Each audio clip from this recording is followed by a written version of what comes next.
Listo. Vamos a hablar ahora de lo que ha resultado la inclusión en la educación. ¿Por qué? Porque seguramente ya ustedes habrán leído en su trabajo final, algunos de los tres programas que tienen que escoger para analizarlos. Y con esto, pues, independientemente de que por un lado se van a dar cuenta que han sido programas un poquito costosos para poder accesar, para poder lograrse la inclusión, por eso necesito que ustedes, maestros, presenten propuestas para mejorar estos programas con base a lo que han aprendido, no solo en esta materia conmigo, sino en sí en toda la maestría. Y el tema que vamos a tocar hoy es hablar sobre los resultados de la inclusión en la educación, porque pues obviamente ese es el ámbito de la maestría, necesidades educativas especiales, porque la realidad de esto, maestros, es que estos resultados son difíciles de definir, pero la verdad es que son resultados reales y no ilusorios. Lo que en un tiempo fue no poder hablar de personas con necesidades educativas especiales, ahora es una realidad latente y bastante visualizada y materializada, sobre todo en las escuelas, porque recuerden que anteriormente han dejado de existir, todavía hay una que otra, pero anteriormente pues teníamos las escuelas especiales y ahora tenemos que hablar de las escuelas, ni siquiera darles la característica o el adjetivo de normales, vaya. El acceso universal, ya habíamos platicado en la clase virtual pasada, que el acceso universal a la educación es una condición necesaria para inclusión, es decir, ya viene dentro de este concepto como lo tenemos que definir. Al menos, al menos, podemos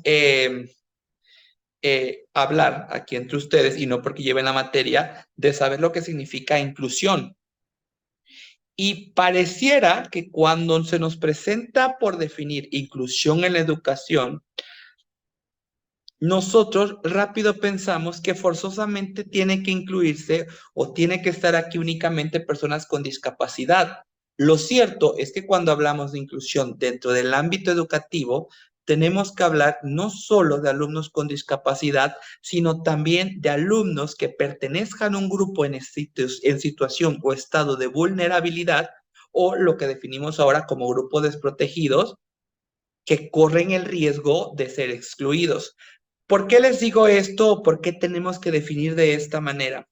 Porque la realidad, que es bastante lastimosa, es que podemos hablar de grupos, pero yo creo que no había ningún problema, y ustedes estarán de acuerdo conmigo, en hablar de un grupo de niños ricos.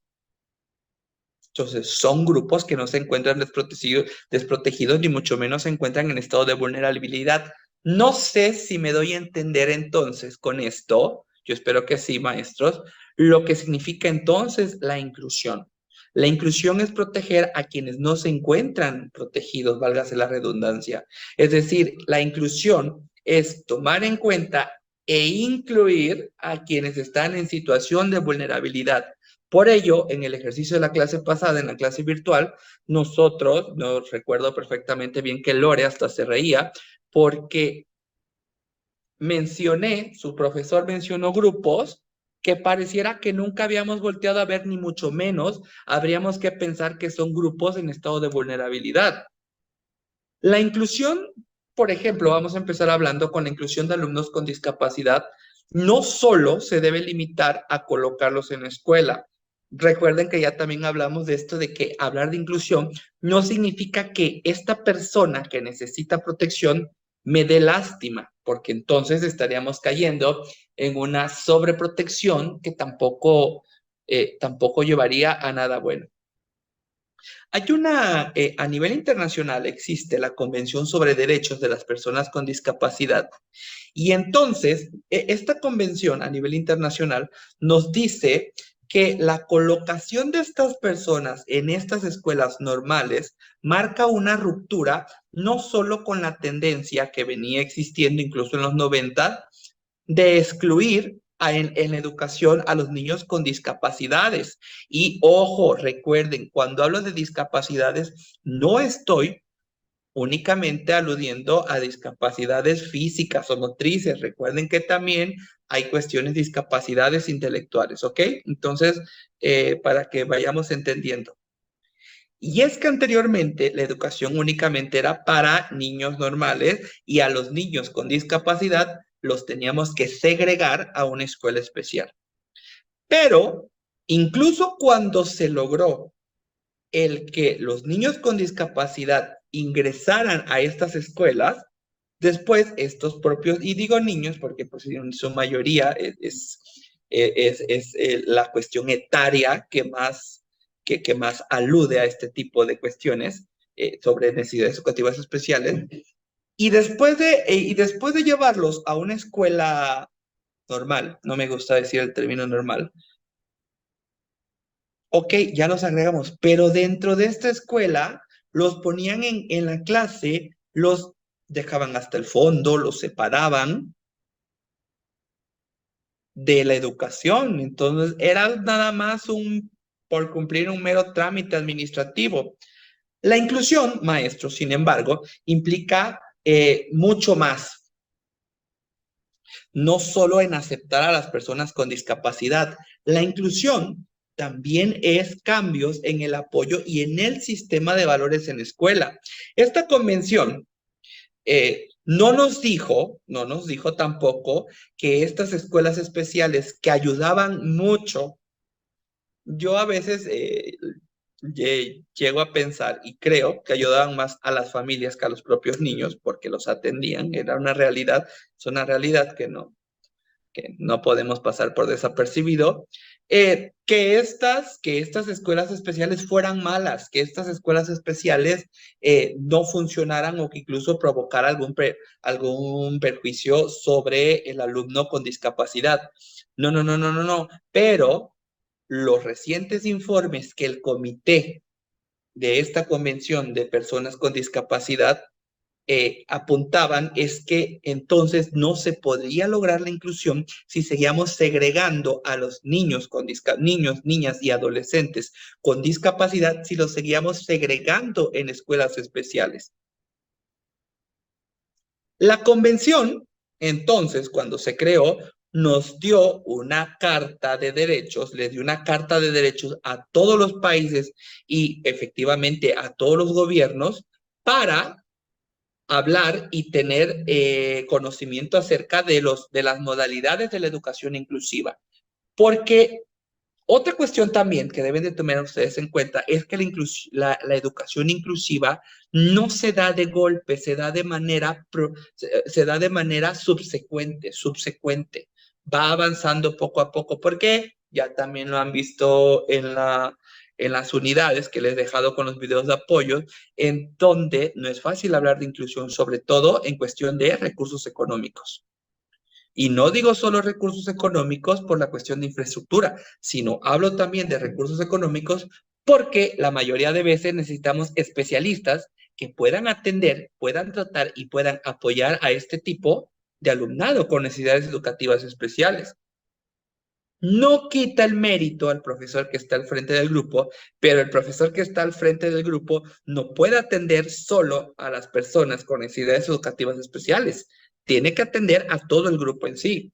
Recuerden que si bien pedagógicamente se recomienda que sea atención individualizada dentro de la planificación de los programas de estudio, lo cierto es que siempre existe un objetivo general en el cual no se puede excluir a ningún alumno. Y si nosotros prestáramos únicamente atención a las personas con necesidades educativas especiales, estaríamos cayendo en la discriminación a los otros alumnos. Se deben de señalar cuando una vez que esta convención nos dio las pautas para los modelos de educación inclusiva, lo debemos de tener algo en claro, y esto es justamente lo que les acabo de decir, los límites de la flexibilidad de la escuela. ¿Qué puede hacer la escuela por una persona con necesidades educativas especiales y qué definitivamente no puede hacer? Desgraciadamente, y esto lo he venido platicando con todos los maestros de orientación educativa, de trabajo social, de necesidades educativas especiales, que No es que el maestro tenga que asumir toda la responsabilidad de esta personita con necesidades educativas especiales. Los maestros somos apoyo y somos los responsables dentro de escuela. Pero justamente también cuando platicábamos sobre sexualidad en niños, niñas y adolescentes con necesidades educativas especiales, pues este es un tema que viene a colación con justo con lo que les estoy diciendo. No podemos ser responsables por ejemplo, no podemos ser responsables del despertar sexual de nuestro alumno en la escuela. Para eso está la familia. Incluso les dije a mis alumnos, rompan con el tabú de decir, para eso está papá y mamá. No, para eso está quien acompañe. ¿Por qué? Porque el tema, si hablamos de familia, recuerden que tenemos que romper con esta familia tradicional que ahora está, sí, efectivamente puede estar mamá, papá, puede estar solo mamá, puede estar abuelita. Ahora incluso la Suprema Corte dice que está mamá, el perro y yo, o mamá y mamá. Entonces, tenemos que empezar a romper con todos estos tabúes, pero son temas que vienen a colación por esto, porque no podemos hablar de inclusión a manos llenas, a lato sensu, es decir, en un sentido muy extenso, porque no tenemos ni la disposición, ni el tiempo, ni las herramientas necesarias para poder atender al 100% a este tipo de personas con necesidades especiales. Entonces, obviamente ustedes, maestros, deben de saber, de conocer sus límites profesionales y personales para poder atender esto. Y con esto les estoy diciendo que en los modelos de educación inclusiva, las escuelas, sobre todo, y ustedes, maestros, no sé si se dedican al ámbito educativo o no, pero se deben de reconocer los límites de la flexibilidad que debe de tener la escuela, pero también los límites del sistema educativo general. Hablar de inclusión a nivel normativo pareciera muy bonito y decir, uff, es que mi centro laboral, mi institución educativa es un centro 100% inclusivo. Vamos, ¿cómo vas a decir que es un centro 100% inclusivo si no veo ni siquiera una rampa de acceso para personas, para alumnos o personas en sillas de ruedas? ¿O dónde están los letreros braille? ¿O dónde están incluso hasta recuerden, cuando hablamos de inclusión, tampoco, maestros, tenemos que enfocarnos a la inclusión de género o a la inclusión de la comunidad eh, LGB, no sé qué tantas letras tienen, yo la verdad es que ni yo comprendo eso de letras, entonces a la comunidad gay, así les digo yo para que nos entendamos, eh, no solo es eso inclusión va más allá. ¿Recuerdan la práctica, Lore? ¿Te acuerdas de la práctica? ¿Cuántos grupos teníamos? Teníamos el grupo de mujeres, teníamos el grupo de personas indígenas, teníamos el grupo de niños que vivían a 3 horas de la escuela, el grupo de 5 niños gays, de 5 gays que les dije yo, pero bien podrían ser un queer, 2 gays y 2 lesbianas. O sea, realmente la inclusión, esta práctica que hicimos, yo les decía que era para que vean lo que es la riqueza la riqueza de la diversidad. Inclusión no es ni personas con discapacidades físicas, ni inclusión también es hablar solo de una cuestión de género. Inclusión, repito, es hablar de toda persona que se encuentre dentro de un grupo en estado de vulnerabilidad. Una vez que les digo que nuestro centro educativo, nosotros como profesionales debemos de estar sabedores de la flexibilidad de la escuela y de los límites que tiene la escuela y los sistemas educativos generales, vamos a poder entender que la educación inclusiva atiende a objetivos múltiples, diversos. Existe, y en esto quiero hacer un especial énfasis, existe una atención potencial, y esto quienes trabajan en cuestión de planeación o programación didáctica me van a poder entender lo que les estoy diciendo, no se preocupen, voy a explicarlo, de que hay una tensión bastante potente, una tensión potencial entre lo que son los objetivos deseables y lo que son los objetivos reales. Y esto no lo debemos de confundir, porque muchas veces cuando planificamos, cuando programamos de manera didáctica programas de estudio o incluso organización de algún centro educativo, no logramos distinguir la diferencia entre lo que quiero y entre lo que puedo llegar a tener. De ahí también que en cuestión de planificación podamos entender lo que es visión y misión. Visión lo que se pretende llegar a ser y misión lo que podemos ser con lo que tenemos. Pasa lo mismo también con los objetivos. A ver, de entrada, un objetivo deseable en la inclusión educativa debe de ser la interacción de todos con todos. Y cuando hablo de todos con todos, no hablo únicamente de mis alumnos que interactúen entre todos, sino hablo propiamente de la comunidad educativa. Alumnos, maestros, directivos y recuerden, el cuarto elemento, padres de familia. No pueden quedar atrás. Y con este objetivo, que es un objetivo deseable, no es un objetivo realizable, desgraciadamente. Luego, solo entre maestros y directivos no logramos entendernos, ¿cierto? Entonces, a veces con lo que tengamos o mientras mis alumnitos se lleven bien y mis alumnos conmigo, ya con eso ya es ganancia. Porque el director, porque el supervisor puede que ni siquiera pase por mi centro educativo. Este objetivo deseable lo podemos entender ya a nivel alumnos, ya a nivel inclusión educativa, como todos los niños bajo un mismo techo. Este objetivo deseable nos da pauta o puede ser punto de partida para poder realizar plenamente el potencial del aprendizaje. ¿Y cuál es el potencial del aprendizaje? El potencial del aprendizaje de tu escuela, de mi escuela, de la escuela de otros, debe de ser donde quiera que los alumnos aprendan mejor. Y esto a la vez implica un reto para mi centro laboral o mi centro educativo. De ahí que luego vengan tantos estándares de calidad, de conocimientos, en donde se evalúa las escuelas. Y es que el evalúo de las escuelas no solo se pretende hacer a los alumnos, sino también a los maestros directivos, incluso a la misma infraestructura. Otras consideraciones dentro de los objetivos de la educación, los objetivos múltiples, los objetivos diversos de la educación inclusiva, eh, puede ser el de los sistemas educativos, de avanzar hacia el ideal y lo que va a suceder durante la transición. Ninguna transición logra ser un proceso rápido. Una transición logra ser muchas veces incluso un proceso pausado, reversible, estancado, por la misma cualidad de la visualización de los objetivos deseables y realizables.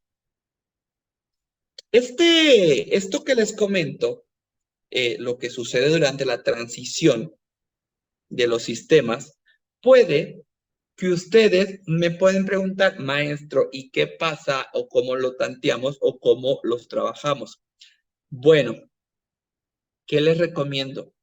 Deben de tener ustedes, cuando pretendan visualizar un objetivo realizable o un objetivo deseable, deben de visualizar el equilibrio y este equilibrio ustedes lo van a tener con la identificación temprana de las necesidades, es decir, qué es lo que necesita mis alumnos, y yo les recomiendo que individualicen, cuando tengamos alumnos con necesidades educativas especiales, individualicen qué es lo que necesita mi alumno X, cuáles son sus necesidades, y el otro lado, para que podamos lograr el equilibrio, es el riesgo etiquetado. ¿Qué es el riesgo etiquetado? Si yo tengo un alumno que va en silla de ruedas, que a lo mejor presenta una discapacidad temporal, ¿cuál va a ser la identificación temprana de la necesidad de él? Que no puede caminar, que necesita apoyo para desplazarse dentro de la escuela, ¿cierto? ¿Cuál va a ser el riesgo etiquetado? No tengo rampas, solo hay escaleras, no hay caminitos de cemento. Y viene el tercer punto que logra que logra el equilibrio, que es la estigmatización. De entrada, la primera estigmatización es: yo no lo quiero, es un problema. No voy a poder con un alumno discapacitado. Y eso no nos podemos mentir que a veces nos pasa muy a menudo. ¿Por qué les digo que nos pasa muy a menudo? Porque digo, a lo mejor Gaby, que ya nos comentó, pues ella está en una escuela de educación especial. Pero, ¿qué pasa con los maestros que no estamos en educación especial? Muchas veces de nosotros mismos proviene el rechazo a ese alumno por el miedo. Yo entiendo, es cómo voy a tratar con un alumno con discapacidad intelectual. Es que no, un niño con autismo, o un síndrome de Down, o un niño discapacitado, alguien con retraso, nos causa miedo, es de lo más normal. Pero es lo que les digo, el tercer punto del equilibrio, la estigmatización. Ese equilibrio es ver que si tengo un alumno que su temprana necesidad es acceso al aula, porque viene en silla de ruedas, si el riesgo detectado es que no tengo rampas de acceso y si la estigmatización es que no lo quiero en clase, vas a encontrar ahí un punto de inflexión en donde tienes que resolver el problema, maestro. Tristemente, tristemente, a veces la resolución es mándalo a otra escuela o que se vaya a otra escuela o todavía, tristemente, la segregación. Y de esto hay videos tan bonitos que hasta nos hacen llorar cuando los vemos en Facebook, de la maestra que baila con el niño que no puede caminar, de los niños que están jugando con su compañero con la silla de rueda. ¡Ey! Eso es la inclusión, eso es la educación inclusiva. Y fíjense a qué grado llega ese tipo de inclusión educativa, en que no se hace por lástima, sino se hace porque se pretende que esta persona con necesidades educativas especiales se sienta igual a su compañero o compañera que está sentado al lado y sienta la misma atención que le pone su profesor a una compañera que camina a quien está en silla de ruedas. La búsqueda, yo entiendo también, y podemos sentados podemos decir muchas cosas, porque esto es, pero bueno, estamos teniendo en la práctica. La búsqueda simultánea de diferentes objetivos, yo lo sé, maestros, que puede resultar complementaria si ya tenemos buenos cimientos pedagógicos, pero también la realidad es que puede ser conflictiva. En materia de inclusión, yo no sé si alguien de aquí es directivo, y ojalá no, porque voy a hablar mal de ellos, pero en materia de inclusión, los encargados de la formulación de políticas, que son los directivos, los legisladores, los gobernantes, para quienes dejan el problema es para nosotros los profesores. ¿Por qué? Porque somos los que nos enfrentamos con el día al día y somos los que atendemos a esta persona con necesidad educativa especial. Y entonces es muy fácil para los legisladores, para los gobernantes, dictar políticas públicas o leyes de inclusión educativa sentados desde su curul o desde su oficina, a llegar e irle a preguntar a Carmen, a Diana, a Eduardo. Ay, Eugenia, ya te metiste a la clase de.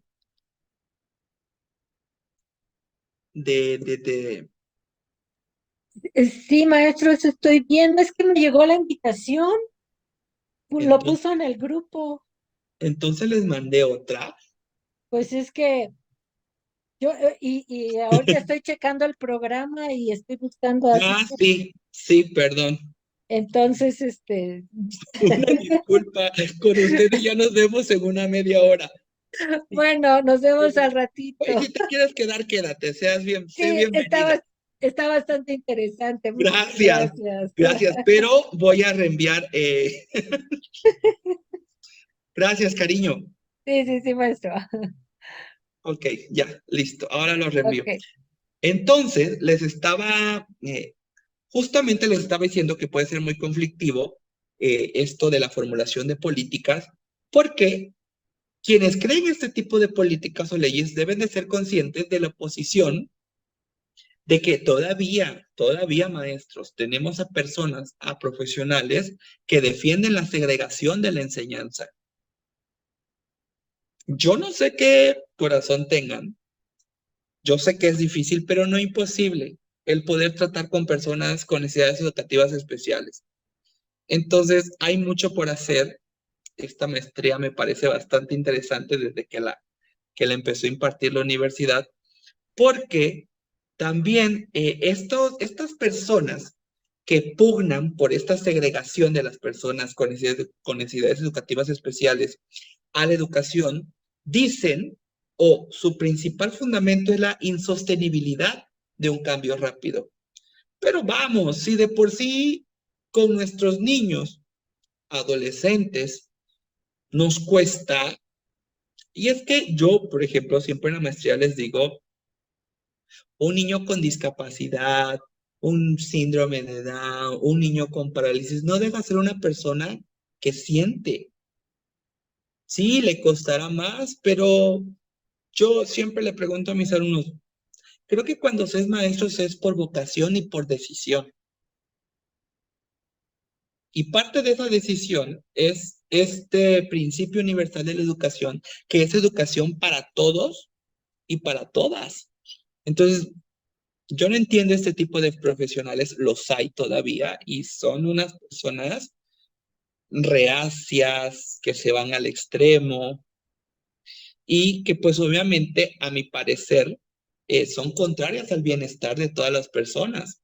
Incluir a los niños con discapacidad, o mejor dicho, incluir a los niños, niñas y adolescentes con necesidades educativas especiales en escuelas ordinarias que no están preparadas ni apoyadas y no son responsables, puede intensificar esta experiencia de exclusión.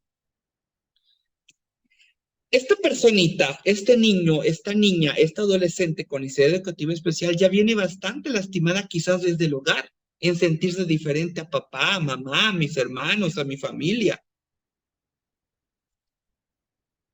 Y a veces no medimos que justamente lo que les acabo de decir, podemos lastimarle más, excluirle más dentro de la escuela cuando no estamos preparados.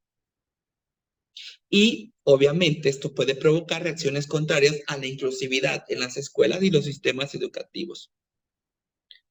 Pero no todo, yo les decía al principio de la clase, no todo puede ser miel sobre hojuelas. La inclusión también, tengo que decírselos también, la inclusión también puede entrañar aspectos negativos. ¿Por qué les digo esto? Porque solo por cumplir una cuestión legal o una cuestión de moda, como está, ando cayendo cada rato de esta sillita, solo cumplir solo por una cuestión legal o cumplir por una sola cuestión de moda que ahora está, a mí me caen gordas esas escuelas inclusivas que nacieron de la noche a la mañana, ¿verdad, Gaby? Y eso Perdón, maestro, no escuché bien. Que ahora ya todas las escuelas dicen que son inclusivas. Ah, sí. Y que no están preparados, no tienen ni profesionales para poder atender y que lo hacen por moda, por mercadotecnia, por querer ganar. Así es, maestro. Desafortunadamente es así. Me ha tocado y está bien interesante lo que está comentando acerca de la parte cuando los maestros se enteran que van a tener un niño con autismo, por ejemplo. Ya están rechazando, ya están queriendo cambiar de grupo, ya están viendo la manera de cómo enviar al chico al centro de atención múltiple, para que, pues para no tenerlo con ellos, ¿no? Desafortunadamente es así. O sea, sin conocerlo, sin tener más detalles, ellos dicen, no, es que ese niño no debería estar aquí. Y en mi caso lo he visto más en preescolar, o sea, las maestras solo quieren niños que sonrían y que jueguen bien bonito. Que no den lata. Y justamente por esta exclusión, lo que comenta Gabriela y justo lo que estoy tratando ahorita en comento, es que imagínense cómo podemos lastimar. Quizás un niño pequeño no lo visualice, pero dile a un adolescente que ya no va a ir a la escuela donde ya le habías dicho que va a ir. O sea, no sé. Yo les decía en la primera clase, nos falta mucha empatía al mundo, pero también nos falta mucha sensibilidad a los maestros cuando cometemos este tipo de estigmatización que le damos al alumno antes de conocerlo, ¿verdad? Por eso yo les decía que una inclusión total o una inclusión forzada o una inclusión de moda, obviamente también puede traer aspectos negativos. ¿Por qué? Porque la inclusión puede reforzar involuntariamente la presión para moldarse al modelo dominante. ¿Qué significa esto? Te voy a aceptar a ti, niño en silla de ruedas, te voy a aceptar a ti, niña síndrome de Down, te voy a aceptar a ti, niño con autismo, te voy a aceptar a ti, adolescente con sobrepeso, recuerden que inclusión estamos hablando de esto, te voy a aceptar a ti, niño gay, pero te tienes que adaptar a mi sistema. ¿Se están dando cuenta de la presión que va a recibir esa personita? Eso es uno de los aspectos negativos de una inclusión total o una inclusión forzada. ¿Por qué les digo esto? Identidades, prácticas, lenguas y creencias propias de un grupo pueden verse desvalorizadas, amenazadas, erradicadas, sobre todo cuando se nos menoscaba el sentimiento de pertenencia. ¿Qué pasa con los niños indígenas que llegan a una escuela de ciudad? Lo menos que quieren ser son indígenas. Lo primero que tienen miedo es dejar de hablar su lengua, les da pena su color de piel, les da pena cómo vienen. Híjole, y es que hay maestros que no se van a dar cuenta o si se dan cuenta van a ser como que Dios y la Virgen les habla. Ese es uno de los aspectos, yo creo que el aspecto negativo más grande. Porque a la par de esto, algo nos debe de quedar claro. Cada vez tenemos que reconocer más el derecho de un grupo y no de un grupo indígena. Todo grupo que tenga pertenencia de ser de personas, este grupo tiene todo el derecho, igual que todos y todas, de preservar su cultura y el derecho de la autodeterminación en el caso de los pueblos indígenas y la autorrepresentación en el caso incluso hasta de gustos. Cuando nosotros nos topamos con un alumno o alumna con un rechazo, con una resistencia a la inclusión, esto se debe a los prejuicios que se tiene o los prejuicios que se le inculcaron o en la escuela donde estuvo con inclusión forzada. Pero hay algo que cuando hablamos de inclusión educativa, como maestros nos debe de quedar claro.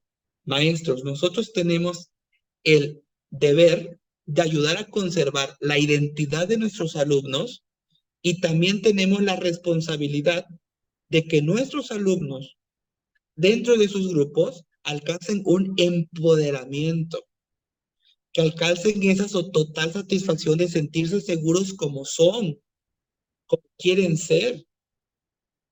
Este empoderamiento, cuando se logra a la par un empoderamiento de una minoría que logra ser visibilizada. Y muchas veces los maestros somos quienes podemos ayudar a lograr esto. En un lugar, fíjense, en un lugar donde, donde se logra una participación social positiva, pues obviamente tenemos lo que comenta Gaby y lo que seguramente creo que es el querer de todos, tener alumnos positivos, tener alumnos autosuficientes, tener alumnos alegres, tener alumnos contentos, tener alumnos capaces de. Imagínense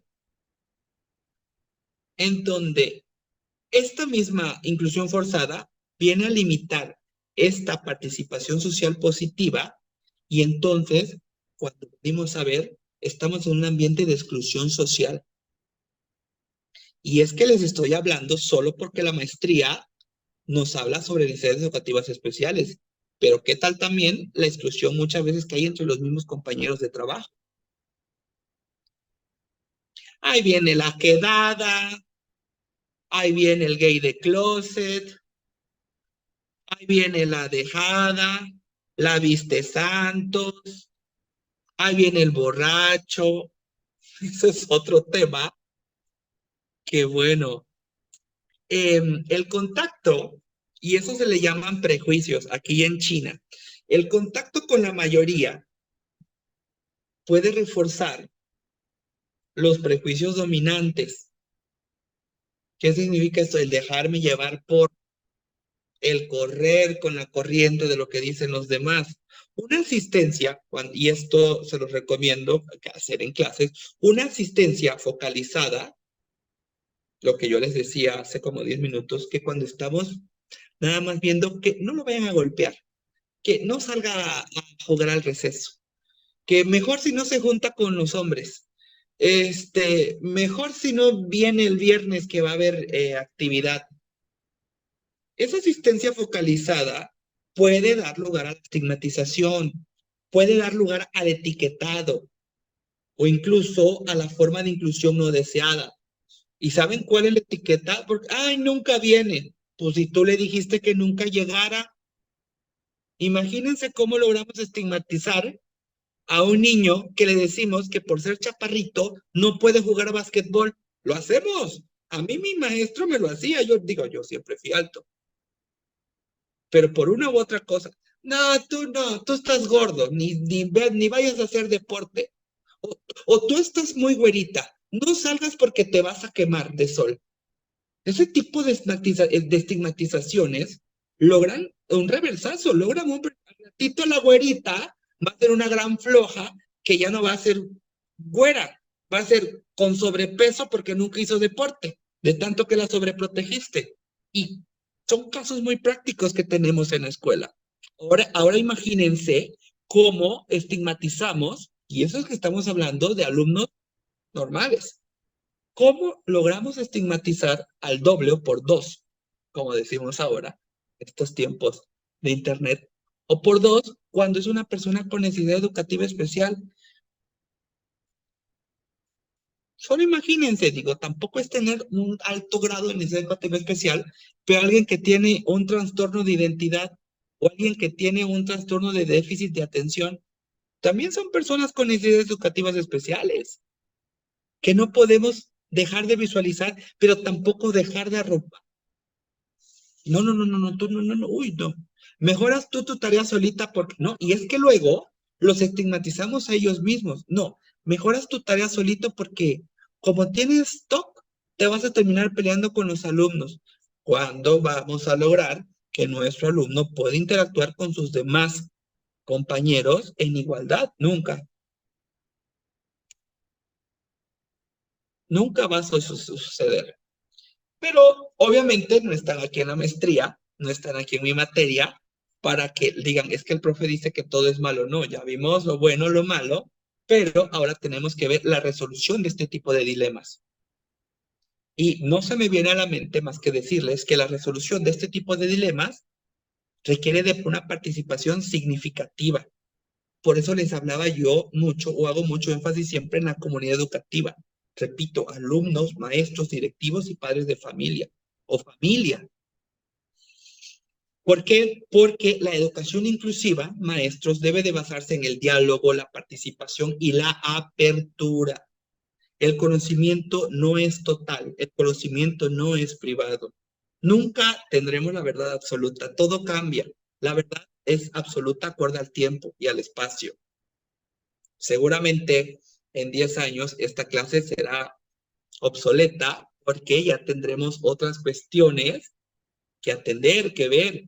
¿Por qué? Porque ya les dije algo, una realidad total o una verdad total como un templo, como dicen en España, es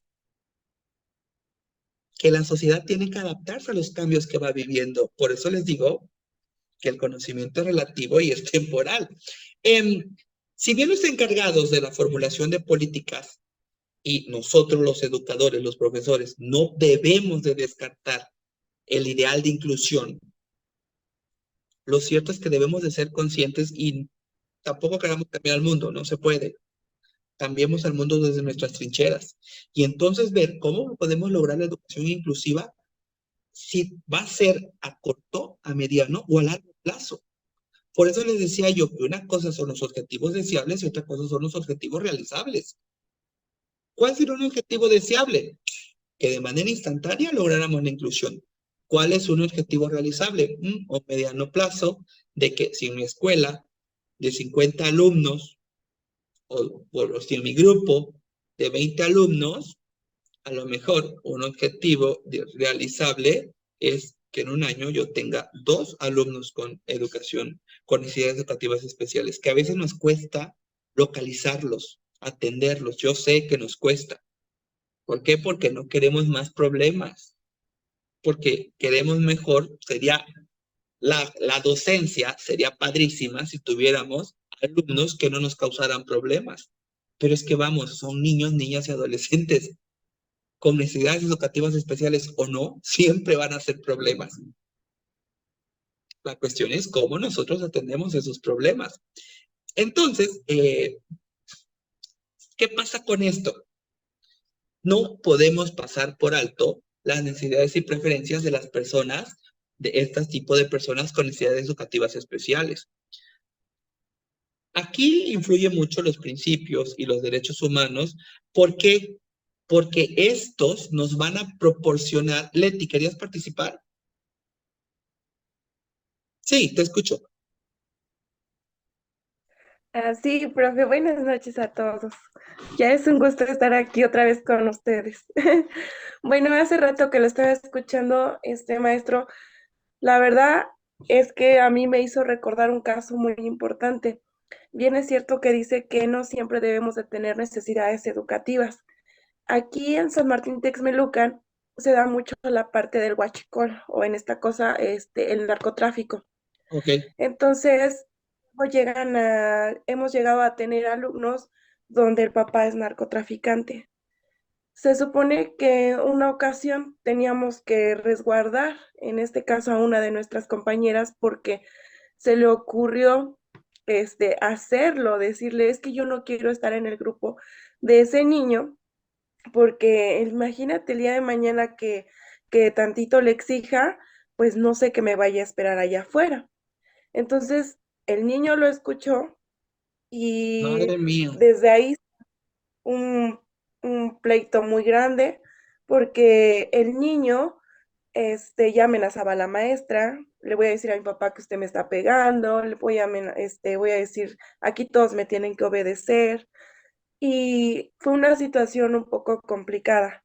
Entonces, ahí, aunque los directores pidieron apoyo en abogados, ellos solamente les decían es que no pueden sacar al niño, o sea, no lo pueden sacar, busquen otra manera, pero no pueden sacarlo. Entonces, pues todos los maestros se supone que estaban corriendo riesgo porque conforme iban con el niño, pues pasaban otras camionetas y bueno, se armó el pleito, ¿no? Entonces varios maestros decían, ¿cómo vamos a hacer para sacar a este niño? Y llega un momento en donde todos entran en conflicto porque decíamos, es que el niño no tiene la culpa. Pero llega un momento en donde el niño ya nos empezaba a todos los El maestros a niño era la amenazar. culpa, sí, claro, por supuesto. Y bueno, eso pasó hace 2 años. Y ahorita que lo menciona este maestro, la verdad es que creo que cada vez que el tiempo va avanzando más, este, nos van dando más retos, actualmente nos van dando más retos y ya no solamente se trata de necesidades educativas, yo creo que como dice, nunca sabes el día de mañana que te vas a estar topando con diferente tipo de niño o de personas, ¿no? Este caso que nosotros pasamos aquí en San Martín, pues lo podemos estar pasando constantemente porque, bueno, pues aquí pues se da bastante el huachicol y creo que cada vez más los niños como que tienen esa tendencia a querer ser como papá. Y bueno, pues eso nada más quería hacer mi participación que me acordó, Sí, maestro. Muchas gracias. sí, gracias, Leti. Qué bueno que digo, o conforme va fluyendo el tema, ustedes van pudiendo ubicar esto en la cuestión práctica, en el diario vivir de su desarrollo profesional. Y pasa, justamente yo les decía en la práctica que les decía, yo solo les mencioné 10 grupos, pero también puede estar el grupo de los niños que trabajan, los niños de papás delincuentes, los niños que ya se dedican al narcomenudeo, las niñas que se dedican, y digo, puedo ser un poquito estigmatizador, pero las niñas que ya se dedican a la prostitución, esto avanza. Esto es una realidad que tenemos dentro de nuestras aulas. A mí también, yo soy abogado de profesión y me ha tocado San Cristóbal de las Casas, donde está su universidad, donde van a ir a su graduación. Desgraciadamente, es una ciudad que ya ha sido presa de la inseguridad y parte de esto es el narcotráfico. Y me ha tocado, porque me han pedido ayuda legal, de que ya tienen alumnos narcomenudistas dentro de la escuela, que ya distribuyen la droga dentro de la escuela. Y que claro, las cachas, si me dices algo, ahorita te traigo a mi líder y a 20 motos que te van a dar de balazos. Justo lo que pasó con ustedes hace 2 años, Leti. Y es un tema, sí legal, es un tema, por eso les decía yo, los principios y los derechos humanos fundamentales, en donde muchas veces yo creo que se tiene que decretar un tema de seguridad nacional para que puedan intervenir autoridades y nadie corra riesgo. Pero yo justamente les decía, esto es el diario vivir y es que como sociedad nos tengamos que enfrentar a los nuevos retos. Por ello es que tenemos que saber cómo poder afrontarlos o cómo no afrontarlos y no meternos en problemas, ¿cierto, Leti? Porque no nos íbamos a meter con un líder del huachicol, ni tampoco con la niña narcomenudista y sus 20 motonetos en San Cristóbal. Es un tema, bueno, y aquí hay personas de San Cristóbal, ustedes saben cómo está. Es un tema bastante fuerte y que es un tema de inseguridad.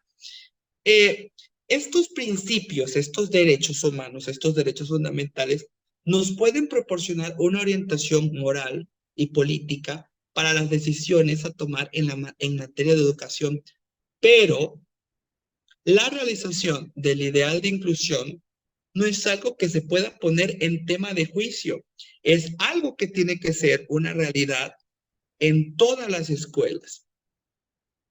Un apoyo requiere perseverancia, resiliencia, maestros, y una perspectiva a largo plazo. No podemos cambiar de golpe o rápidamente un sistema educativo como es el sistema educativo mexicano, que ha sido muy amafiado, que ha sido muy conservador, nosotros lo entendemos así, que obliga a los niños y niñas a adaptarse de golpe, que ni siquiera un sistema educativo o normas educativas que ni siquiera puede entender que todos somos diferentes y que no puede haber una educación lineal ni vertical, sino que tiene que ser horizontal. La educación, y corremos un riesgo, ahorita puede estar de moda. Lo triste de que esté de moda es que ni siquiera sepan lo que es inclusión. Pero la educación inclusiva puede resultar insoluble. Insoluble. ¿Y qué significa esto? Que caiga en manos equivocadas y que se vuelva un negocio, que se vuelva después una cuestión, ¿cómo les diré?, de salvajismo. Una cuestión de opresión. La mejor forma de avanzar en materia de educación inclusiva, estimados maestros y maestras, es que primero identifiquemos los obstáculos y después veamos cómo los derribamos. Porque no se trata nada más, uy, sí, es que yo soy un maestro súper inclusivo. Mis clases son súper inclusivas. Mi escuela es súper inclusiva. Bueno, ¿qué has hecho por la inclusión?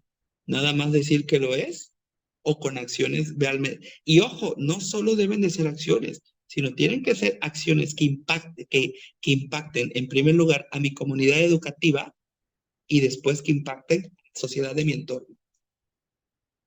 Porque yo les decía esto de inclusión, el que tú tengas a una persona con necesidad educativa especial y que tú lo atiendas, no significa que tú tengas que estar siempre pendiente de esa persona. Hay videos muy bonitos en Facebook, yo soy muy llorón, que cuando los veo, les digo, niños paseando a su compañerita en silla de ruedas, niños jugando con esta niña que tiene su piernita mecanizada. Ahora que pasó un temblor en este país de Asia, como todos corren a proteger al niño en silla de ruedas y todos mueven vacas para que salgan junto con él. Ese tipo de acciones es donde le digo que la inclusión no tiene que ser solo de boca, la inclusión tiene que ser de acciones y de acciones que repercutan y que sean ejemplo para nuestro entorno. De entrada con nuestros propios alumnos, que ellos sepan qué es la inclusión. ¿Por qué tienen que saber nuestros alumnos qué es la inclusión? Porque deben de hacer sentir ellos, en primer lugar, que ese compañero que tienen con necesidades educativas especiales es tan valioso y vale lo mismo de lo que valen ellos. Eso es inclusión, maestros. Vamos a dejarla hasta aquí porque ya pasó la hora. Tengo otra clase, ahora en maestría con inglés, pero con mucho gusto les escucho alguna intervención que gusten ofrecer.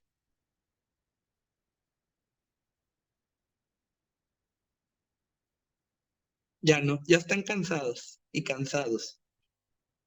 Bueno, ¿tienen alguna duda con el trabajo final, maestros? ¿No? ¿Todo bien?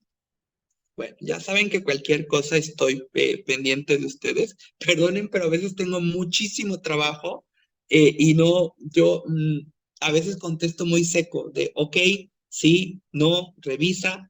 Es porque estoy con el trabajo aquí, pero siempre estoy pendiente de ustedes, ¿vale? Entonces, ya en nuestra última clase virtual, solo queda que tienen el trabajo final. Me queda pendiente un último video con el que cerramos la materia, que se los dejo en plataforma, pero ya ven que también siempre se los comparto en el grupo de WhatsApp. Entonces, estoy muy pendiente de ustedes, estoy muy agradecido con ustedes por el tiempo que me brindaron, por el espacio que se dieron y échenle muchas ganas a la maestría, maestros. Hasta entonces, que tengan buena noche a todos. Hasta luego, maestro. Muchas gracias.